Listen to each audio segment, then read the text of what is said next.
ভূত তাড়ানোর পদ্ধতি দুটো।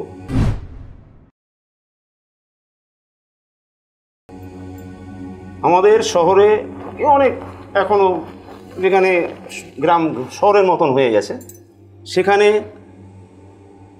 কি করা হয়, বড় এরকম মাটির হাঁড়ি নেওয়া হয়। সেই হাঁড়ির মধ্যে ছোবা, ধুনো, কর্পূর, সাদা সর্ষে। এবার ছোবাটাকে কর্পূর দিয়ে জ্বালানো হলো, ছোবাটা জ্বলছে।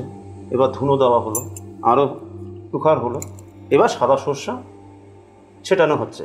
যাকে ভূতে ধরেছে তাকে সামনে বসাতে হবে, সে ছটপট করবে। কোনো মন্ত্র? একটু মন্ত্র পড়তে তো হবেই। কিসের মন্ত্র? ওই তন্ত্রমন্ত্রের। আচ্ছা, তন্ত্রমন্ত্রের একটা মন্ত্র। সে ছটফট করছে, সে ছটফট করবেই। এবং যাকে ভূতে ধরে তার কিন্তু আসল যে টোনটা, সেই টোনটা থাকে না। মানে মানুষের গলাটা, তার আসল গলাটা থাকে না, অন্য একটা খালি গুঙায়, খালি গুঙায়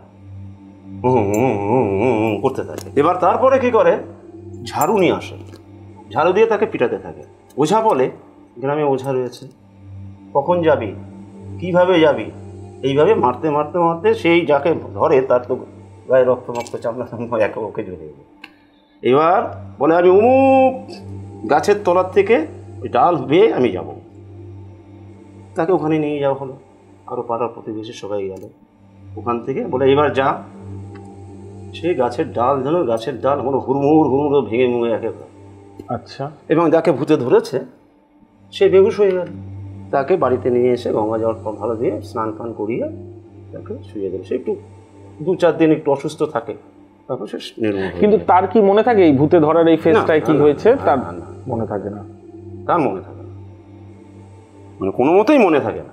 তাই যে ভূত কোনো মানুষের ওপর আসে কেন? মানে তার কোনো বলা কথা, না বলতে পারা কথা, সেগুলো বলার জন্য বা কোনো। এবার ব্যাপার হচ্ছে, কতগুলো জিনিস আছে আপনাকে বলছি। সেটা এই যে অতৃপ্ত আত্মা মানে কি, সে তৃপ্তি পায়নি, পায়নি, তার মানে নিশ্চয়ই কোনো কাজ ছিল জীবনে যেটা সে করে উঠতে পারেনি, মনের একটা আকাঙ্ক্ষা রয়ে গেছে, এইভাবেই আর কি।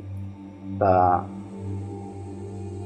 এখনকার বর্তমানে ভূত আগের মতন নেই। কারণ কি, আগে যেরকম লোকজন কম ছিল, আলো এত ছিল না, ঠিক আছে, ভূতের ম্যাক্সিমাম লোককে আমাদের শহরেও ধরতো। মানে ভূত অন্ধকারটা পছন্দ করে, অন্ধকারেই ভূতটা। ধরুন সে এমনভাবে যাচ্ছে, তার হয়তো এই গ্রহের ব্যাপারটা একটু গন্ডগোল আছে, অন্যরকম ব্যাপারে গন্ডগোল আছে, মানে দুর্বল গ্রহ যেগুলো আমরা বলি, রাশি, তাদেরকে ভূত অ্যাটাক করে।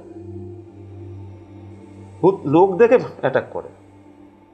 এবং যখন আমরা যেরকম আমাদের শহরে কিংবা যা শহর আর গ্রাম মিলে যেখানে এখন একটু মানে শহর ভাব, সেখানে ওই যে ভূত তাড়াতে গেলে কী করতে হয়, ওই যে ঝাড়ু মারার ব্যাপারটা থাকে না।